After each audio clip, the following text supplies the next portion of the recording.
So, guys, aku mau kasih tahu kalian bahwa orang Prancis itu dikenal tidak mau berbahasa Inggris kepada turis. Wow. Bahkan pada saat aku kerja, jadi kolegaku tahu dong aku mau dapat libur 3 mingguan gitu kan. Atau enggak kamu bawa dulu, kamu bawa juga kamus bahasa Prancis dengan kamu kan. Jadi ketika kamu perlu sesuatu, kamu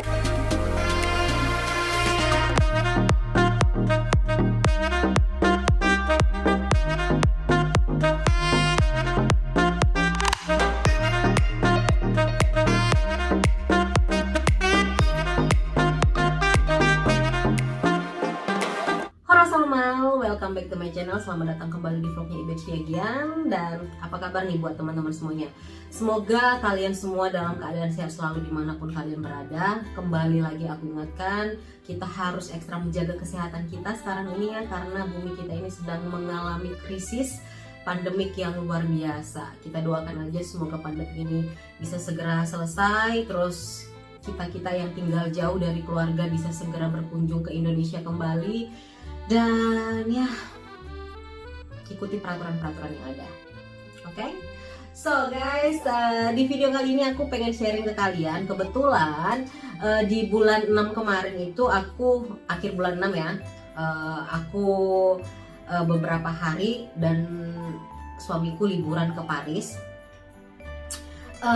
Kenapa ke Paris? Karena, oh ya, itu adalah liburan pertamaku keluar dari Belanda. Kenapa liburan pertama keluar dari Belanda setelah aku hampir 3 tahun tinggal di sini? Jadi karena selama ini kalau kita ada libur, kita selalu ingin pulang ke Indonesia ya. Terlebih aku selalu ingin pulang ke Medan, ke tanah kelahiranku, Horas, Medan. Jadi menurutku liburan buatku itu adalah liburan ketika aku bersama dengan keluargaku.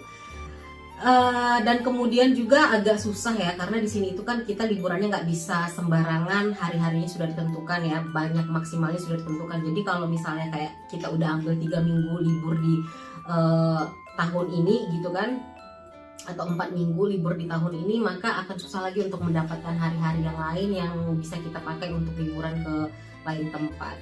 Jadi kalau buatku sendiri, Indonesia is number one for holiday. So, karena pandemik ini juga akhirnya aku bisa liburan keluar dari Belanda. Kemana aku liburan? Jadi kita punya 2 tempat planning sebenarnya untuk liburan. Yang pertama adalah Prancis dan yang kedua adalah Roma. Jadi kita mau lihat ini kira-kira kita ini mau liburan kemana ya. Maksudnya begini, sekarang ini kan Eropa juga lagi masa red zone ya. Jadi kita di antara 2 ini kita mau lihat mana nih yang kira-kira bordernya akan buka untuk liburan, untuk wisatawan. Dalam hatiku sih aku kepengennya ke Prancis ya, karena aku punya kakak sepupu di sana dan puji Tuhan akhirnya border di Prancis buka dan kita bisa ke sana. Jadi ini adalah pengalaman pertama aku ke Paris. Dan yang mau aku bahas kali ini adalah tentang orang-orang Prancis guys. Kalau tentang tempat-tempat wisatanya, pastilah ya sangat-sangat luar biasa bagus. Kalian bisa cek-cek di video-video aku yang di bawah-bawah. Di situ ada beberapa video-video aku di saat aku pergi ke tempat-tempat yang famous di Paris. Nggak banyak karena memang waktu kita juga nggak banyak, jadi kita nggak bisa menjalani semua tempat-tempat yang terkenal di Paris. Jadi video-video aku mungkin sudah bisa sedikit memberikan gambaran ke kalian bahwa Paris itu tempat-tempat wisatanya sangat luar biasa bagus. Dan sekarang yang mau kita bahas dan yang mau kita sharing adalah tentang orang-orang Prancis. Wow, kenapa ya? Ada apa dengan orang-orang Prancis? So guys, aku nggak tahu apakah kalian tahu atau enggak, atau kalian pernah dengar atau enggak. Tapi back ya, kembali lagi. Ini adalah, aku mau tekanin dulu, ini adalah berdasarkan pengalaman aku ya guys. Jadi kan pengalaman kita ini semuanya nggak sama ya. Pengalaman aku belum tentu sama dengan pengalaman kalian. Jadi aku cuma bercerita berdasarkan pengalaman aku. Kalau kalian punya pengalaman yang berbeda, kalian bisa kasih komentar di bawah ini bagaimana orang-orang Prancis yang kalian temui. Oke guys. So guys, aku mau kasih tahu kalian bahwa orang Prancis itu dikenal tidak mau berbahasa Inggris kepada turis. Wow. Aku juga baru tahu itu setelah aku tinggal di sini ya. Dimana pada waktu itu aku dan suami, aku pengen sekali liburan ke Prancis karena kakakku tinggal di Prancis ya, sepupuku tinggal di Prancis.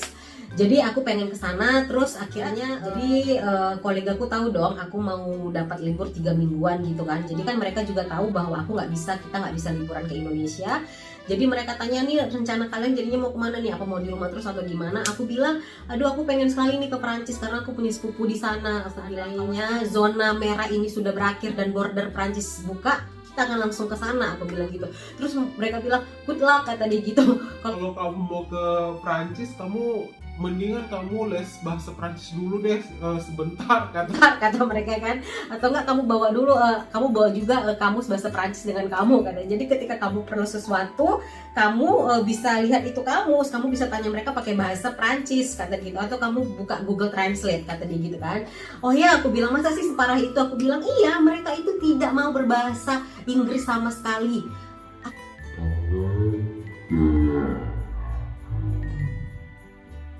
Kenapa gitu loh? Padahal kan ini kita datang ke kota mereka gitu kan. Itu kenapa mereka nggak mau sambut kita? Itu kan maksudnya kalau kita diharuskan juga harus berbahasa Prancis dengan mereka, ya nggak mungkin dong. Ya kan, gimana kalau orang-orang yang datangnya dari negara mana yang memang bahasa internasional itu kan bahasa Inggris. Aku bilang, ya tapi memang orang-orang Prancis seperti itu, kata dia gitu. Sudah dikenal orang-orang Prancis memang seperti itu. Mungkin kamu belum pernah dengar sebelumnya, Ibet, kata mereka. Ya aku belum pernah dengar, ini aku baru pertama kali dengar dari kalian yang kerja di sini dan juga dari suamiku, aku bilang gitu kan. Terus akhirnya oke, kita lihat aja nanti gimana orang-orang Prancis, aku bilang, karena memang ini adalah pengalaman pertamaku juga kan ke Prancis kan, aku bilang ke mereka. Jadi akhirnya ternyata puji Tuhan border Prancis itu dibuka karena mereka sudah masuk zona kuning. Jadi kita bisa ke sana. Suamiku langsung tanya ke Mente, bagaimana nih roll untuk ke Prancis? Kita mau ke sana, apakah kita tes apa yang kita lakukan, PCR atau antigen gitu kan? Terus mereka bilang kalau untuk ke Prancis kalian bisa cuma antigen. Ya puji Tuhan guys, karena kalau PCR kita harus bayar per orang itu 100 euro kalau PCR ya. Tapi kalau antigen kita cukup membayar 50 euro per orang. Jadi kita bisa ngasih money itu 100 euro ya. Akhirnya kita putuskan untuk ke Prancis guys. Kita berangkat ke Prancis naik kapal, naik train Thalys. Kalian bisa lihat lagi di videoku yang bawah. Di situ ada pengalaman pertama aku menuju ke Paris. Jadi setelah itu kita oh ya guys, BTW ini aku adalah orang yang tidak mau, aku susah untuk pergi ke toilet umum transportasi ya kalau aku lagi bepergian. Jadi ibaratnya nih, seandainya pun aku ke Medan, kalau dari Belanda ke Medan itu kan butuh 16 jam perjalanan ya. Tapi aku kalau seandainya untuk ke toilet itu, kalau emang udah bener-bener kebelet kali ya guys, baru akhirnya aku mau ke toilet. Jadi itu misalnya kalau kayak 16 jam perjalanan itu paling aku cuma 2 atau 3 kali aja ke toilet ya. Nah begitu juga waktu di tren, waktu kita mau ke Prancis, aku sudah kebelet tapi belum terlalu karena aku masih bisa nahan. Jadi aku masih bisa nahan itu sampai pada akhirnya pas kita mau sampai itu emang bener-bener sudah tidak bisa ditahan lagi guys. Dan pas kita udah turun, cek-cek semua rule-rule yang kita bawa yang diharuskan kita selesaikan sebelum kita ke Prancis ini. Aku bilang ke suamiku nih, aku mau ke toilet, aku bilang gitu kan. Aku mau ke toilet, aku udah nggak tahan lagi, aku mau buang air kecil. Akhirnya oke, kita ke toilet ya. Di situ dimana pada saat itu ada beberapa orang di dalam toilet itu yang aku pikir orang-orang itu adalah sama pengunjung kayak aku yang memang mau ke situ kan, ke toilet itu kan. Tapi pintunya itu nggak bisa dibuka guys. Nah kebetulan karena di situ aku lihat ada cleaning service-nya, aku bilang aku pakai bahasa Inggris ya, halo miss, ini aku nggak bisa buka, aku bilang gitu kan. Dia yang agak jauh ya, tapi dia yang pakai bahasa Prancis yang dimana aku nggak ngerti apa yang dia bilang. Dia yang nggak mau datang, yang cuman aku nggak ngerti. Oke, ini aku nggak ngerti karena aku udah nggak tahan lagi. Aku langsung ke suamiku, aku bilang aku nggak ngerti apa yang dia bilang, itu pintunya nggak bisa dibuka, aku bilang gitu. Oke, kalau gitu kita cari toilet lain, kita naik ke atas. Dan di situ kita ketemu toilet yang lain, jadi kita harus masuk itu harus gesek pin ya. Jadi aku udah gesek pin card aku, terus lagi-lagi pintunya nggak bisa dibuka. Dan aku bilang lagi ke cleaning service-nya, di situ ada cleaning service, ini gimana miss, aku sudah bayar tapi aku nggak bisa masuk. Dan dia itu yang dari sana itu yang teriak-teriak juga pasti pakai bahasa Prancis yang aku juga nggak ngerti dia bilang apa. Akhirnya karena mungkin dia lihat wajahku itu udah memang wajah yang pengen sangat luar biasa kebelet, dia datang, dia bantu. Aku cuma tahu merci ya guys, jadi aku bilang merci, aku bilang gitu, aku ke toilet. Terus akhirnya aku keluar, aku ketemu sama suamiku dan aku wajahnya udah agak gimana gitu ya guys, shock ya guys karena aduh. I never seen anybody do the things you do before. They say Palayam, Palayam, Palayam, eh. And when you done, I'll make you do it all again. Ternyata bener nih yang dibilang sama kolega-kolega kerjaku, aku bilang gitu. Suamiku yang udah senyum terus bilang, so gimana, kata dia gitu. Apa yang kamu, gimana, masih suka Paris, kata dia gitu kan. Aku bilang, aku nggak tahu tentang Paris, aku bilang gitu, karena kita belum kemana-mana. Aku bilang, tapi yang aku temui pada jam-jam pertama kita ada di sini itu sangat nggak nice. Aku bilang, aku lumayan shock. Aku bilang gitu, even misalnya mereka pun nggak mau berbahasa Inggris, ya aku dibantu, mereka datang buat bantu, aku bilang gitu, karena tuh minimal pakai bahasa tubuh, jadi aku ngerti. Aku shock dengan itu, aku bilang. Cuman aku belum bisa bilang bahwa aku suka Paris atau enggak, aku belum bisa bilang, aku bilang begitu kan ke suamiku. Nah, jadi masalah yang kedua datang guys, karena kakakku itu nggak bisa langsung ke train station, jadi mereka bilang kita langsung ke hotel aja. Karena dari sini juga ke train station itu butuh waktu 1 jam mungkin lebih karena di sini lagi macet. Jadi kelamaan kalau kalian tunggu di situ. Oke, akhirnya kita mau ke kita mau beli card train ya. Kita mau beli, memang di situ ada pakai bahasa Inggris. Kita bisa pilih bahasa Inggris atau bahasa apa yang kita mau. Inggris, Prancis atau Jerman kalau nggak salah ya bahasanya di situ. Jadi kita klik lah pakai bahasa Inggris ya guys. Terus kita mau bayar. Ternyata itu kartunya nggak bisa keluar, antara kita mengerti atau tidak, atau antara itu mesinnya rusak atau enggak. Yang oke, aku bilang gimana nih kalau kita tanya sama orang, aku bilang gitu kan. Terus suamiku bilang nggak usah ditanya, kita coba aja ke mesin yang lain. Coba mesin 1, 2 sampai mesin keempat, akhirnya kita berhasil guys, tanpa kita tanya-tanya orang ya. Kita tahu sendiri caranya kayak gimana. Jadi memang guys, kalau ke Paris kalian harus benar-benar prepare untuk kalau misalnya mau traveling sendiri, kalian memang harus benar-benar mempersiapkan mental kalian ya. So akhirnya pas kita naik train, kita pas mau jalan ke hotel, ternyata kakakku sudah ada di situ, sudah sampai, dan mereka bilang kita lunch aja dulu, nggak usah langsung check in. Oke, akhirnya kita lunch. Kebetulan kita lunch di restoran Malaysia. Itu restorannya rasanya benar-benar autentik Malaysia sekali. Dan senangnya itu adalah ownernya, terus chefnya juga bisa berbahasa Melayu. Jadi kita pakai bahasa Indonesia ya guys di situ. Kalau nggak salah aku sempat tanya-tanya juga sama chefnya. Jadi dia itu udah 17 tahun tinggal di Prancis guys. Dulunya dia tinggal di Malaysia itu deket-deket ya kotanya lah, aku lupa di mana. Nah oke, akhirnya setelah seharian kita keliling Paris, akhirnya kita mau check in. Dan di situ aku agak penasaran sedikit. Aku mikir, wah ini gimana nih kalau kita check in, itu resepsionisnya pakai bahasa apa nih kira-kira gitu ya. Karena kolegaku juga bilang ada beberapa hotel di mana mereka juga nggak mau resepsionisnya pakai bahasa Inggris guys. Jadi memang ya itulah yang dikenal dari orang-orang di Eropa ini terhadap orang-orang Prancis gitu kan. Nah akhirnya pada saat kita di check in di hotel, ternyata itu resepsionisnya guys. Jadi ya dia mau berbahasa Inggris. Wow, yeay. Jadi dia mau berbahasa Inggris. Jadi kita check innya juga nggak susah ya, gampang. Oke, akhirnya check in beres. Resepsionis mau berbahasa Inggris. Gimana nih kalau kita lunch dan dinner di luar gitu kan? Karena kita kan beberapa hari di hotel sebelum kita nginap di rumah kakak sepupu ya. Jadi kita memang harus lunch and dinner itu sendiri gitu kan. Lagi-lagi aku penasaran, ini orang-orang yang bakal kita temui di luar hotel ini gimana nih terhadap wisatawan? Mau nggak nih berbahasa Inggris gitu kan?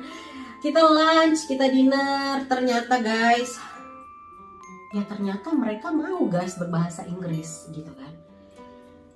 bahkan mereka sangat ramah. Mereka tanya-tanya kita pun pakai bahasa Inggris, kalian datang dari mana? Kamu asalnya dari mana? Karena kamu bukan seperti orang Eropa. Aku bilang aku datang dari Indonesia. Aku bilang gitu. Oh, kamu orang Indonesia, Indonesia bla bla bla. Lagi-lagi yang mereka tanya adalah Bali. Oke. Poinnya yang kedua adalah hari kedua di hotel, orang-orang yang kita temui mau berbahasa Inggris. Dan kemudian di hari ketiga dan hari keempat juga orang-orang yang kita temui di di restoran itu sangat nice. Bahkan ada satu restoran itu yang restoran Prancis yang dekat ke Menara Eiffel. Kita di situ makan dan itu ada pelayannya itu yang benar-benar sangat ramah sekali. Saking ramahnya itu sampai yang ya pokoknya ramah deh, pakai bahasa Inggris dia yang banyak tanya. Kita jadi nyaman sampai aku bilang sama suamiku, itu kembaliannya tipnya kasih aja sama si babang itu, aku bilang. Dia bilang tapi ini agak lumayan, udah nggak apa-apa, dia sangat ramah, aku bilang gitu kan. Nah jadi at least guys, yang aku temuin orang-orang Prancis selama di Paris itu mereka sangat ramah ya, sangat nice. Walaupun ada beberapa orang yang aku temui pada saat kita lagi jalan rame-rame gitu, misalnya kan biasa tuh ya, kita lagi rame, misalnya kita lihat ada ibu hamil atau apa gitu kan, mereka mungkin lagi buru-buru, lagi cepet, akhirnya kita kasih jalan. Setidaknya kalau kita nggak bilang makasih, kita senyum atau kasih tatap mata gitu kan, tandanya, nah gitu kan. Tapi itu nggak aku temui waktu aku jalan di jalanan Paris ya. Jadi tuh pas pada saat kita kasih jalan pun mereka yang langsung lewat aja, nggak bilang apa-apa, nggak ada kontak fisik mata ataupun senyum, nggak ada. Aku bilang oke, nggak apa-apa lah, aku bilang gitu kan, mungkin mereka memang lagi buru-buru gitu ya. Tapi pada saat kita udah selesai dari Paris dan suamiku tanya lagi gimana Paris, aku bilang iya, aku bilang gitu, Paris sangat nice, aku bilang gitu kan. Kalau kamu tanya aku mau lagi nggak liburan ke Paris, of course aku mau, aku bilang. Dan orang-orang yang aku temui juga ramah-ramah, aku bilang gitu. Dan suamiku bilang iya, kata dia gitu. Sekarang Paris itu sudah sangat berbeda jauh dari terakhir kali aku datang ke sana. Orang-orangnya sekarang itu sudah sangat berubah total karena mereka sekarang mau berbahasa Inggris. Jadi itu kemajuan yang sangat pesat untuk Paris, kata suami kan. Dan begitu juga pada saat aku masuk kerja, kebetulan aku ada beberapa teman kerjaku berteman dengan aku di Instagram. Jadi mereka bilang, wah Ibet, kita lihat kamu liburan ke Paris, gimana Paris gitu kan, gimana orang-orangnya. Aku bilang dong, wah Paris itu sangat indah ya, aku suka tempat-tempat wisatanya, aku bilang gitu kan. Dan untuk orang-orangnya guys, aku nggak tahu pengalaman kalian dulu gimana, tapi pada saat kita ke sana mereka mau berbahasa Inggris. Aku bilang, mereka menjawab kita pakai bahasa Inggris, aku bilang gitu kan. Dan mereka yang really, kata mereka, wow itu nggak pernah terjadi sebelumnya, kata mereka gitu. Kok bisa, kata mereka. Ya aku juga nggak tahu kenapa bisa, aku bilang. Bahkan ada satu kolega kerja, teman kerjaku yang bilang, kamu tahu waktu itu aku ke Paris karena aku punya teman orang Prancis, jadi aku jalan-jalan ke sana. Jadi bahkan temanku sendiri yang orang Prancis itu bilang, kalau kalian wisatawan itu datang ke sini, kalau kalian mau tanya-tanya kita, kalian setidaknya harus sapa kita pakai bahasa Prancis gitu kan. Kira-kira beberapa menit ngomong baru kalian tanya tujuan kalian kemana. Terus yang temanku bilang, tapi kan kalau wisatawan susah toh, maksudnya kita nggak kenal, kita harus kayak basa-basi, tanya kabar atau apa segala macam, itu kan kesannya jadi lebih aneh, kata kolega kerjaku. Tapi kalau mereka sekarang mau berbahasa Inggris ya, itu sangat luar biasa perubahan yang mereka nggak pernah bisa pikir sebelumnya kalau orang Prancis bakalan mau pakai bahasa Inggris. Dan terus aku bilang ya mungkin mereka memang benar-benar merindukan wisatawan yang datang, karena pandemi ini kan kita nggak bisa liburan ke Paris sama sekali. Jadi ketika ada wisatawan yang masuk itu mereka sangat happy karena akhirnya kota mereka dikunjungi lagi dengan turis-turis, dan mereka merasa ya karena happy akhirnya mereka mau ngomong bahasa Inggris, aku bilang gitu kan. Tapi ya itu dia ya guys, maksudnya liburan aku di Paris sangat berkesan. Tempat-tempat wisatanya sangat oke, makanannya juga enak-enak walaupun agak lumayan mahal. Orang-orang yang aku temui ramah gitu kan, apalagi abang suami kakak sepupuku ya, Bang Cedric itu juga sangat luar biasa ramah dan sangat baik ya guys. Jadi orang-orang Prancis yang aku temui adalah orang-orang yang ramah-ramah gitu. Terlepas dari apapun mereka dulu. Kalau mereka nggak mau berbahasa Inggris kepada wisatawan, ya mungkin saat ini sudah ada perubahan ya dari mereka di tempat wisata itu. Cuman kembali lagi aku bilang guys, ini adalah pengalaman aku dan pengalaman kalian itu nggak sama. Jadi kita mungkin mempunyai pengalaman yang berbeda-beda. Mungkin aja pada saat hari pertama kalian di Paris, kalian sudah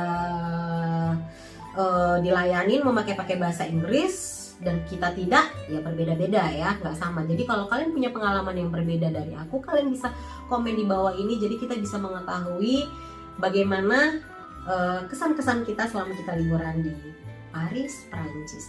So guys, untuk kalian terima kasih yang sudah menonton. Jangan lupa di like, subscribe, dan kalau komen, dan kalau menurut kalian ini bagus, kalian juga bisa share. Dan terima kasih yang sudah menonton. Kita tutup vlog video Paris kita di video kali ini. Sampai ketemu lagi di vlog-vlog aku yang lain, dan bye bye, salam sehat selalu.